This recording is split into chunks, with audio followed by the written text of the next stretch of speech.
de repente fiebre reumática porque es la raíz de todo, ¿no? ¿Qué es la fiebre reumática? Es una patología primero aguda, ¿de acuerdo? Que tiene un compromiso crónico.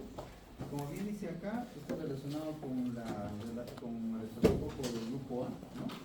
Que tiene cierta particularidad con algunas personas, algunos pacientes, no son todos los que tienen infección por el estafilococco del grupo A los que hacen fiebre reumática, ¿de acuerdo?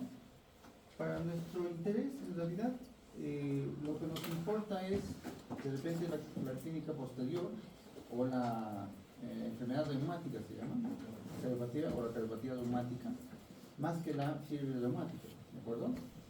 La fiebre reumática es una enfermedad de alta prevalencia en algunos lugares, no en todos, sobre todo en los lugares donde hay de repente poca salubridad, ¿no? O sea, hay varios estudios que uno puede recopilar de esto, de varios países, ¿no? Lo que les puedo traer, ¿no? Un resumen, más o menos de los países que han estado siendo estudiados. Bueno, hay buenos países como Eslovenia, Nueva Zelanda, que tienen prevalencias bien bajas, ¿no? Pero también tenemos pacientes en los que incluso podríamos pensar que no están tan mal, como México y Brasil, y que la prevalencia todavía es bastante alta, ¿no? Como 360 pacientes por cada 100.000 habitantes por año, más o menos, de prevalencia de fiebre reumática. ¿De acuerdo? Bien, ¿qué es la fiebre reumática? La fiebre reumática es una enfermedad que se produce, ¿no? en algunos pacientes que sobre todo tienen cierto grado de susceptibilidad.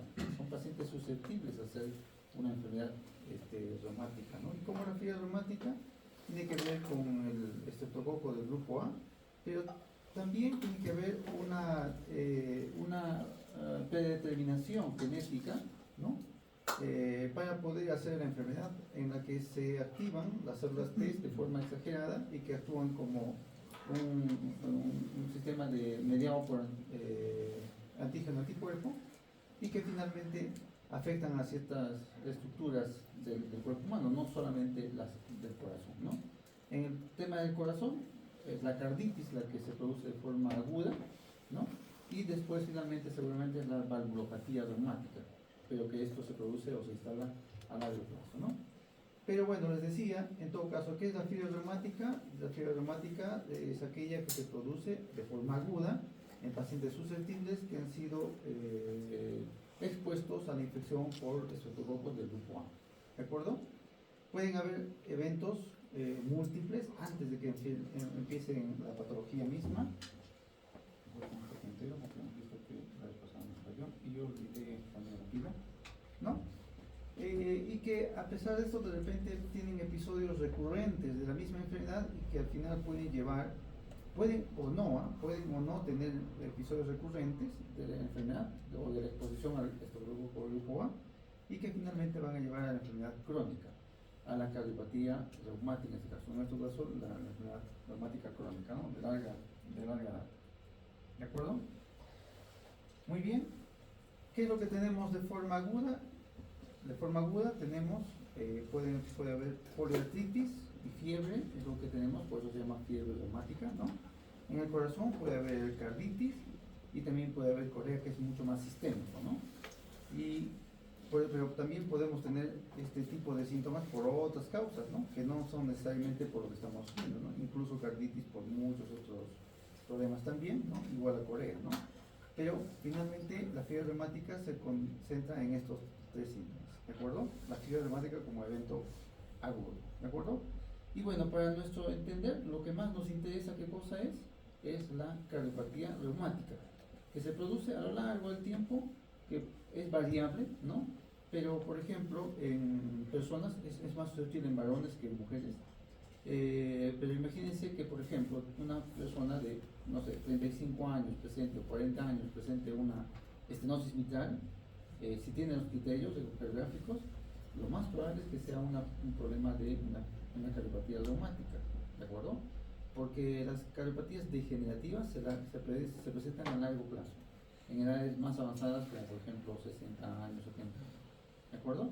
Entonces la posibilidad de que la cardiopatía o la valvulopatía en este caso sea reumática en pacientes jóvenes de causa reumática es mucho más amplia.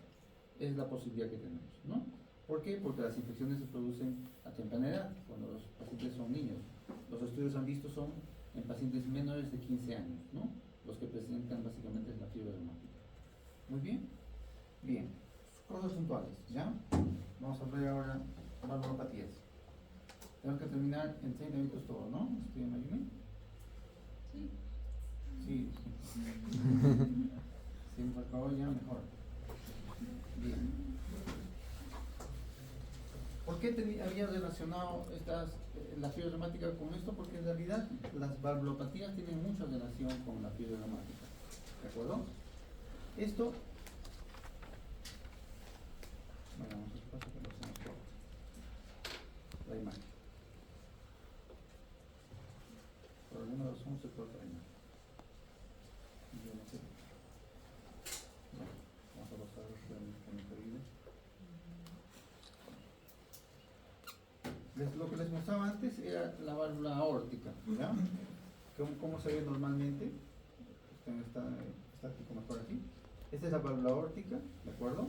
Y si la vemos en movimiento vamos a ver cómo se abre, cómo funciona. De cómo intentaremos, ahí está.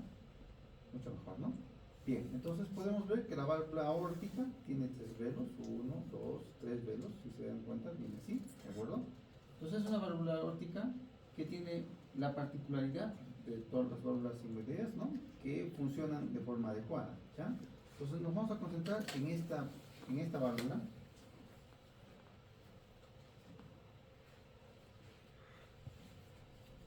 De eso es lo que estamos hablando ahora, ¿no? Entonces, de las enfermedades de la válvula aórtica. ¿Qué enfermedades podemos tener de la válvula aórtica? 2, básicamente. Insuficiencias y estenosis. ¿De acuerdo?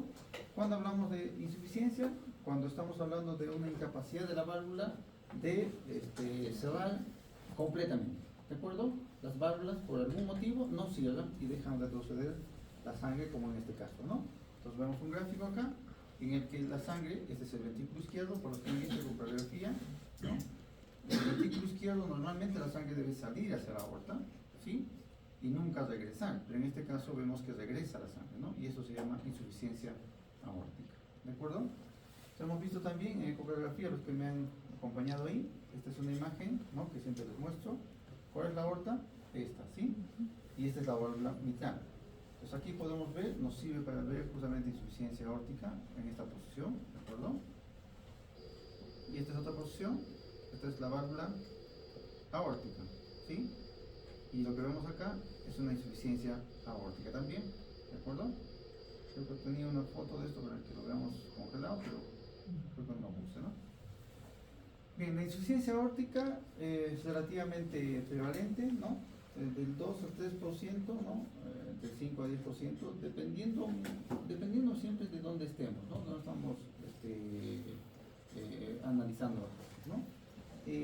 Puede ser reumática, como les digo, en pacientes jóvenes, ¿no? Y es más frecuente en hombres, eso también es así, ¿ya? Puede ser de causa reumática o de causas no reumáticas, varias, como estas de acá, eso es muy importante. Puede haber distinta magnitud, de hecho la más importante es la insuficiencia aórtica severa, ¿no? Y para de repente establecer la severidad, voy a poner acá, luego les digo en todo caso el tema de severidad. ¿Qué síntomas se nos puede presentar? Palpitaciones, disnea, sudoración, calor, angina de pecho, descarga vasomotora, dolor carotídeo. Todo esto se nos puede presentar en una insuficiencia aórtica, ¿no? Pero ¿qué es lo cardinal en todas las valvulopatías generalmente? La disnea, ¿de acuerdo? La disnea es algo que se produce en casi todas las valvulopatías, ¿no? Son parte de la falla cardíaca, ¿de acuerdo? Entonces, la valvulopatía, recuerden que también es una causa de falla cardíaca, ¿ya? Bueno, algunos síntomas para poder entender. Vamos a hacerlo así bien rápido nada más, algunas cosas. Un montón de diapositivas tengo de esto, pero no vamos a pasarlas, ¿ya? De hecho, la radiografía nos ha ayudado mucho. Cuando hay una insuficiencia puede haber un crecimiento del ventrículo izquierdo también. Acá por el electrocardiograma podemos ver criterios de hipertrofia o crecimiento del ventrículo izquierdo, ¿no? Porque recuerden que hay un regreso de la sangre hacia el ventrículo izquierdo y pueden utilizar los criterios que ustedes deseen, ¿no? Acá en este caso que estaríamos utilizando como un zócalo, ¿no? Bien grande. S en B1, B2 más R, B5, B6, fácilmente, ¿no? signos también de sobrecarga del ventrículo izquierdo, ¿de acuerdo? Cuando tenemos el ST infra desnivelado, de 5V6, 1 ABL, que significa anterior lateral alto, ¿ya? Y bueno, les decía lo mismo en todo caso, insuficiencia aórtica, ¿ya? De acá, solo quiero esto es muy importante, criterios de gravedad, que son muy importantes. De repente la relación entre el ancho del jet regurgitante, han visto que hay una porción de regurgitación, eso se llama jet regurgitante. Si el jet regurgitante es superior al 60% del tracto de salida del ventrículo izquierdo, entonces es un criterio de severidad, ¿de acuerdo? Y los criterios de mal pronóstico, si por ejemplo está relacionado a una fracción de eyección disminuida, ¿no? Eso es mal pronóstico, ¿de acuerdo? Fracción de acortamiento tiene que ver con el TAPSE, no se valora mucho, ¿no? O dilatación del ventrículo izquierdo o de la aurícula izquierda, ¿no? Son criterios de severidad de mal pronóstico del paciente con insuficiencia aórtica, ¿de acuerdo? Muy bien, vamos a pasar todo esto para que no nos complique la vida. El otro tema es la estenosis. Esto de acá es la válvula aórtica. Si se dan cuenta acá, hay una disminución de la motilidad, ¿no? Ven la válvula aórtica como está engrosada, calcificada y no se abre adecuadamente, ¿de acuerdo? Eso es una estenosis aórtica. En la misma posición, para los que habían visto hacer ecografía, ¿esto qué es? La válvula aórtica, ¿no? Pero vemos como en el anterior caso no hay movilidad prácticamente aquí. En cambio, miren la movilidad de la válvula mitral, es adecuada, ¿no? Los velos son delgados, aquí los velos son más gruesos, la movilidad está disminuida. Esa es una estenosis aórtica, ¿de acuerdo? Esto creo que está duplicado ahí, perfecto. Pueden haber muchas variedades de estenosis aórtica, básicamente puede haber estenosis supravalvulares, infravalvulares o subvalvulares y valvulares en sí, ¿no? Las supravalvulares y las infravalvulares básicamente son congénitas, ¿de acuerdo? Con alguna salvedad, las subvalvulares pueden ser por hipertrofia del ventrículo izquierdo, por ejemplo, que pueden ser variables, ¿ya? Pero si es por membrana subaórtica, es fija siempre, ¿ya? Y en el tema de las estenosis valvulares en sí, puede ser congénitas en algunos casos raros, no es muy frecuente, pero sobre todo están relacionadas a válvula bicúspide y casi siempre la adquirida, ¿no? Que son calcificadas y las reumáticas. Ya les dije, las calcificadas serían en pacientes más avanzados de edad, ¿de acuerdo? Pacientes degeneradas por la edad, ¿no? Crónicamente degeneradas. Los pacientes por encima de 60 años, 70 años, que tengan estenosis de cualquiera de las válvulas, lo más probable es que sea degenerativas, ¿de acuerdo? En cambio, si los pacientes están presentando valvulopatías cuando son jóvenes ellos, lo más probable es que sean de causa reumática, ¿de acuerdo? Muy bien. Entonces acá algunas características de una estenosis, en este caso supravalvular, ¿no? En el reloj de arena, membranoso o en la hipoplasia difusa, ¿no? Significa que el tracto de la aorta, la primera porción de la aorta, está bien estrecha, ¿no? Completamente, ¿de acuerdo? Muy bien, ya les dije esto, ¿no? Los síntomas, es muy importante también. En la clínica siempre soplos en todas las valvulopatías, excepto, por ejemplo, en la insuficiencia aórtica. La insuficiencia aórtica casi nunca nos da soplo, o mejor dicho, soplo audible, porque nosotros difícilmente vamos a escuchar un soplo diastólico en foco aórtico, ¿ya? En cambio, un soplo de causa estenótica en la aorta es mucho más audible, porque el soplo es sistólico, ¿de acuerdo? En foco aórtico, por supuesto, ¿ya? La intensidad del soplo nunca nos dice la severidad de la enfermedad. O sea, no nos guiemos por la intensidad. Por supuesto que si tenemos un soplo de estenosis que es un 3 o 4 sobre 6, por supuesto que sospecharemos que la estenosis sea de repente alta, ¿no? Pero hay soplos de estenosis que son de baja intensidad y que de repente los pacientes tienen una estenosis severa o crítica, ¿de acuerdo? Entonces no nos guiemos automáticamente por eso, ¿no? En la estenosis esto es importante, Lo primero que nos da siempre son signos de falla cardíaca, o sea, ¿qué cosa? Disnea, fatiga, es lo primero que aparece en la estenosis aórtica. Y luego puede haber dolor, ¿no? Dolor isquémico coronario, incluso en el mesocardio, ¿de acuerdo? Y finalmente puede haber síncope, ¿ya? Entonces puede haber síncope en el paciente, ¿de acuerdo? Entonces disnea, dolor, síncope. Ese es el orden de presentación clínica en los pacientes con estenosis aórtica, ¿de acuerdo? Entonces el paciente que tiene solo disnea, posiblemente la estenosis sea pequeña, ¿no? Sea no muy significativa. Sin embargo, el paciente que tiene dolor, disnea, tiene dolor y además tiene síncope, ¿qué sospecharemos? Un paciente que tiene una estenosis crítica, ¿de acuerdo? Entonces, ese es el orden, ¿ya? Si nosotros estamos frente a un paciente que tiene estenosis, ¿qué preguntamos? ¿Tiene disnea? ¿Está teniendo dolor? ¿O está presentando síncope, ¿no? El síncope, en este caso, por estenosis. Raúl, ¿cómo está? Un poquito ocupado, estoy en clase. Sí. Hoy se Gustavo está en planta con el grupo, ha faltado. ¿Te puedo llamar más tarde? ¿Conversamos? Terminamos en medio ahorita también. ¿Ya? Gracias. Muy bien.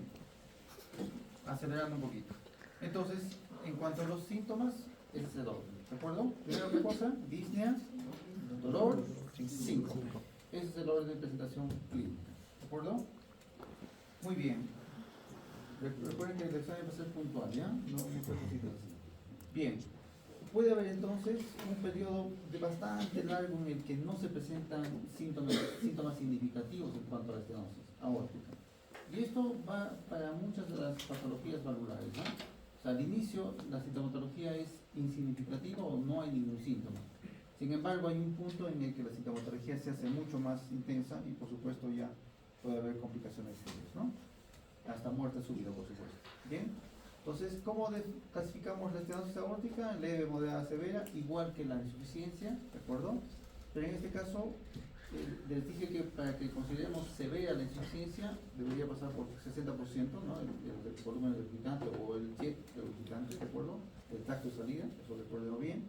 En el caso de la estenosis, tenemos una estenosis leve cuando el área de la válvula es mayor a 1.5 centímetros cuadrados, eso se puede calcular.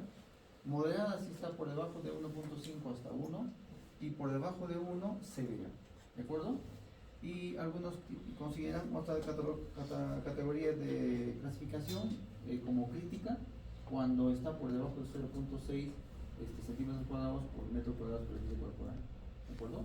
Esa sería una estenosis aórtica crítica, ¿de acuerdo? Pero esto es importante para que lo manejen ustedes, ¿no? Severa menos de 1, moderada entre 1.5 y por encima de 5, o mejor dicho, sí, por encima de 5 sería leve, ¿de acuerdo? Muy bien.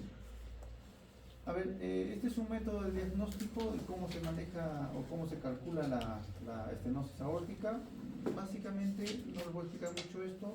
Esta es una ecuación de Bernoulli, se llama, ¿ya? En la que calculamos la velocidad de flujo. ¿Sí? ¿Cuál es el principio? El principio es que tenemos un tracto de salida acá, que es el preestenótico, ¿no? Y tenemos un área de la porción postestenótica, ¿no? Entonces, ¿qué pasa con un volumen cuando está habiendo este cambio de diámetro del flujo, ¿no? La cantidad de sangre que pasa por un volumen, por un área, en relación al mismo volumen, ¿no? Que pasa por un área menor, lo que cambia no es el volumen, sino que cambia es la velocidad, ¿no es cierto? En este caso habrá cierta velocidad cuando está al inicio, aquí, ¿no? Y en cambio en este punto habrá mucha mayor velocidad porque están pasando de forma acelerada, ¿no? De esta manera se hace el cálculo de la estenosis. Entonces hacemos un cálculo de la velocidad con que sale la sangre postestenótica y de esa manera tenemos la severidad o lo demás, ¿de acuerdo? ¿Cuánto es un criterio de severidad? Cuando tenemos por encima de 4 metros por segundo de velocidad en la estenosis, es un criterio de severidad, es un paciente con estenosis severa. Y también el gradiente, ¿no? La gradiente de presión. ¿Dónde hay mayor presión? ¿Aquí o aquí? Aquí habrá mayor presión, ¿de acuerdo? Pero hay una gradiente de presión, una diferencial de presión. Cuando la diferencial de presión es por encima de 40 milímetros de mercurio, ¿no? Entonces, en presión media, porque siempre recuerden presión máxima, presión media, ¿no? Que es el cálculo de todo lo demás. Cuando hablamos de presión media, por encima de 40 milímetros de mercurio, y además tenemos una velocidad de 4 metros por segundo, esto significa que hay una estenosis aórtica severa. ¿De acuerdo? Son criterios para cirugía cardíaca. Bien, muy bien, ya les hablé de esto, fisiopatología, vamos a pasar rápidamente. Yo creo que con eso vamos a pasar luego a valvulopatía mitral, ¿ya? Vamos a pasar más esto. Valvulopatía, imagino que vamos a hacerlo sencillo, ¿no?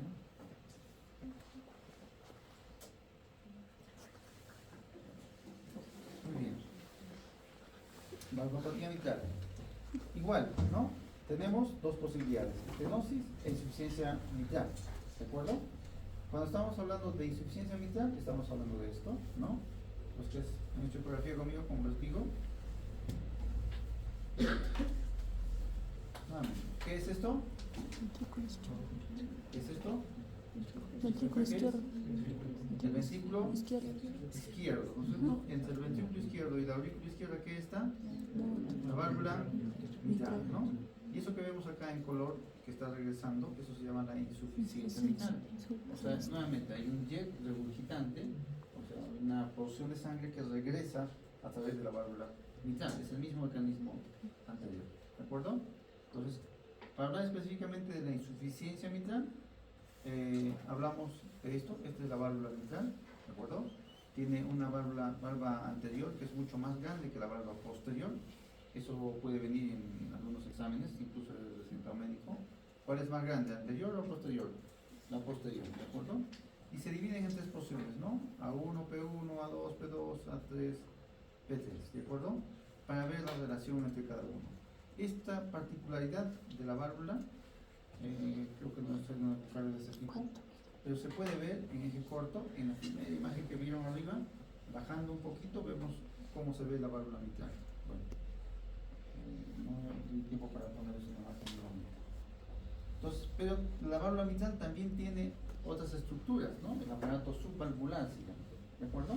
Entonces, por ejemplo, si hay una rotura del aparato subvalvular o una disfunción del aparato subvalvular, puede haber, por ejemplo, una rotura del músculo papilar por necrosis, por ejemplo, un infarto de miocardio, disminuye la irrigación en el músculo miocárdico, se rompe la papila, o en este caso el músculo papilar, y deja libre las cuerdas tendinias, ¿sí? Entonces produce un prolapso de la válvula mitral y eso produce una insuficiencia mitral, ¿de acuerdo? Entonces no es solamente alteraciones de la estructura misma de la válvula, sino también alteraciones del aparato subvalvular, ¿no? Entonces de esta manera las válvulas tienen todo un aparato por debajo por encima están las válvulas, y por supuesto cualquier afección a este nivel también compromete esta válvula y produce lo que estamos viendo, una insuficiencia mitral, ¿de acuerdo? Muy bien. Hay una zona de coaptación que es muy importante, es la zona donde se juntan las valvas, ¿no? ¿Por qué es importante esta zona de coaptación? Porque, por ejemplo, puede haber una endocarditis, ¿no? ¿Qué es una endocarditis? Es una inflamación y la colonización por bacterias y se produce una pequeña tumefacción en las válvulas, ¿no? Y esa tumefacción evita la adecuada coaptación, lo que también puede llevar a qué cosa, lo mismo, ¿no? Una insuficiencia valvular de cualquiera de las válvulas, ¿de acuerdo? Bueno, ya saben que acá la insuficiencia es un flujo retrógrado, sistólico, o sea, es un... ¿Qué escuchamos cuando hay una insuficiencia mitral? ¿Un soplo? ¿Sistólico o histólico? Sistólico, ¿no es cierto? Sistólico, ¿sí? ¿De acuerdo? Bien, sistólico, porque estamos en sístole, que es lo que dice acá, bien claro, soplo de regurgitación sistólica, o sea, hay una contracción, al momento de la contracción hay un soplo en el fagotipo mitral en este caso, ¿de acuerdo? Las causas son varias, ¿ya? Pueden ser innativas, puede ser ya les dije, una ruptura de cuerdas tendinosas, ¿no? Endocarditis, traumas, ruptura espontánea en pacientes con enfermedad degenerativa mitral, ¿no? Puede haberlo, ruptura del mismo velo, de los músculos papilares, como les había dicho, infarto de miocardio, nuevamente traumas, desplazamiento de los músculos papilares, y por supuesto también el tema degenerativo que a la larga puede causar insuficiencia, ¿no? válvulas protésicas, eso es otro tema, no les voy a hablar mucho de esto, ¿ya? Muy bien, entonces lo mismo, ¿no? En esta posición que vemos, válvula aórtica, válvula mitral, insuficiencia mitral. ¿Qué cosa era la insuficiencia mitral? Básicamente es la dilatación de ¿qué? De la aurícula izquierda. Aumenta la presión en la aurícula izquierda. Eso es importante entender, ¿no? Si tenemos una insuficiencia de la válvula mitral, vamos a tener un aumento de la presión de la aurícula izquierda, lo que puede llevar a ¿qué cosa? A una elongación, aumento de tamaño de la aurícula izquierda y por supuesto después llevar a ¿qué? A arritmias, ¿no? Es el mecanismo clásico, por ejemplo, de la hipertensión arterial, ¿no? ¿Qué causa la hipertensión arterial? Aumento de presión aquí a nivel de la aorta. Puede causar una insuficiencia aórtica, en algunos casos no, pero puede causar eso. Puede causar una hipertrofia del ventrículo izquierdo. Igual hay aumento de presión en esta cavidad, ¿no? Ventricular. Este aumento de presión puede generar una insuficiencia de la válvula aórtica, una dilatación de la aurícula izquierda y finalmente, ¿qué cosa? Fibrilación auricular. Entonces el continuo de la hipertensión arterial más o menos se presenta en ese caso, ¿no? La clínica siempre, ¿no? Disnea es lo cardinal, ¿no? Pero tenemos otras más de falla, puede haber congestión pulmonar, en este caso, porque estamos viendo de la aurícula para atrás. Congestión pulmonar, puede haber edema, hipertensión pulmonar, ¿no? Una serie de clínicas que, bueno, podemos hacer nada más y no les voy a contar mucho, ¿ya? Muy bien, no voy a hablar mucho de esto para que no nos confundamos, pero normalmente los pacientes con insuficiencias y estenosis severas tienden a ir a cirugía. ¿No? Cirugía es el tratamiento definitivo de las valvulopatías en general. Muy bien, ahora vamos entonces a pasar de acá, que les puedo mostrar. Ya, lo mismo. Vamos a ver acá. El prolapso mitral. ¿Qué es el prolapso mitral, no? El prolapso mitral es una enfermedad que puede estar en personas bastante jóvenes, ¿no? Por alteraciones de repente del tejido conectivo, que lo que producen es una alteración de la coartación o de los niveles de coartación de las válvulas, de forma que hay una insuficiencia, como les hemos dicho ya hace un momento, ¿no?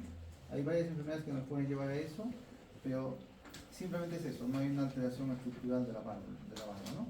Y ven acá los niveles de coartación, prolapso, o sea, se pasan, no están al mismo nivel, ¿no?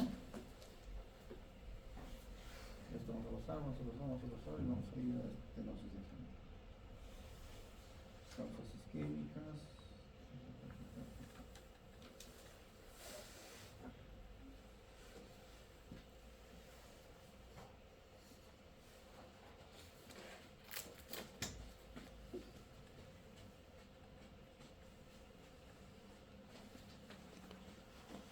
Bien, a ver. Estenosis mitral.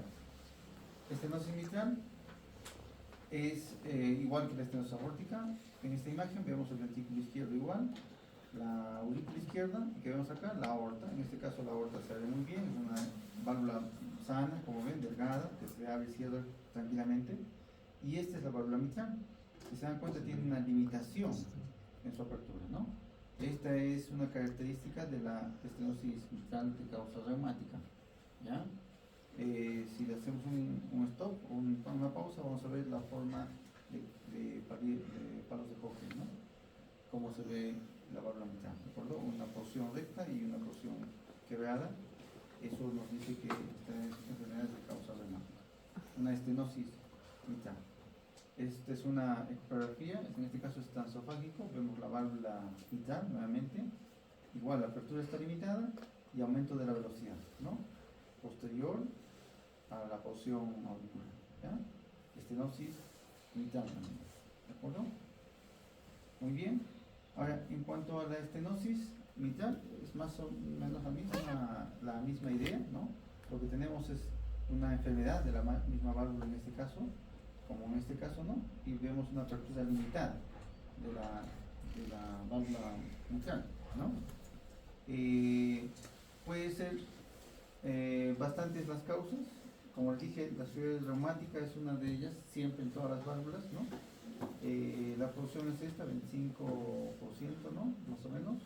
pueden haber enfermedad multivalvular en pacientes máximo hasta los 60 años, ¿no? Puede haber un proceso autoinmunitario en el que también está la fiebre reumática, ¿no? Las congénitas, cuando hay un corte hiatratum, y otros como la calcificación, ¿no? O las enfermedades que infiltran la válvula, ¿no? La válvula misma, ¿no? Estas enfermedades pueden estar relacionadas con lupus, artritis reumatoidea, enfermedad de Fabry, pueden alterar las válvulas, ¿no? Entonces, son casos raros, pero lo que vemos como patología para nosotros es una estenosis, pero bueno, entenderemos que hay otras enfermedades de base para el paciente presente esto, ¿no? Muy bien, a ver, ¿qué podemos ver en la estenosis mitral? Ya les dije, la causa reumática es una de las más frecuentes. ¿Qué cosa veremos automáticamente si tenemos una insuficiencia, perdón, una estenosis mitral? Lo mismo que hemos visto hace un momento, ¿no? Hay un aumento de la presión a nivel de la aurícula izquierda, lo que va a causar también una dilatación de la aurícula izquierda, ¿de acuerdo? ¿Se acuerdan de la P mitral? ¿Sí? ¿Cómo era la P mitral? O sea, una P con doble ortografía, ¿no? O en forma de M, ¿no? ¿Por qué es clásica de la estenosis mitral? ¿No? ¿Por qué? Porque hay una dilatación de la aurícula izquierda, ¿no? Pues la aurícula izquierda tiene bastante fuerza y progresivamente va a ser una dilatación, y por eso se llama P mitral, ¿no? Entonces está relacionado a otras cosas que van para atrás igual. Si tenemos un aumento de la presión en la aurícula izquierda, habrá un aumento de la presión en las venas pulmonares, y aumento de presión en la arteria pulmonar, y aumento de presión, y así va yendo, ¿no? Entonces puede causar hipertensión pulmonar, puede haber congestión pulmonar, ¿de acuerdo? Todo para atrás, ¿de acuerdo? Entonces, la P mitral es característica de la estenosis mitral. Entonces hay una máxima, por ejemplo, un electrocardiograma. Si vemos un electrocardiograma hacia el lado derecho con una P mitral o con fibrilación auricular, estamos ante una estenosis mitral altamente probable. ¿De acuerdo? A ver, nuevamente, un electrocardiograma a la derecha. ¿Por qué? Porque ya les he dicho, aumenta la presión hacia el lado derecho. Aumenta la presión de la arteria pulmonar, del ventrículo derecho, de la aurícula derecha, lo que también va a causar dilatación del ventrículo derecho, dilatación de la aurícula derecha, o sea, que el eje cardíaco se va hacia la derecha. ¿De acuerdo? Entonces, esta condición, más la presencia de fibrilación auricular o la presencia de P mitral, la probabilidad de que sea una estenosis mitral es amplia. ¿De acuerdo? Muy bien. ¿Qué más de estenosis mitral? Lo más importante, bueno, si nos te falla siempre, todos tienen disnea, como les dije, eso es muy importante, ¿ya?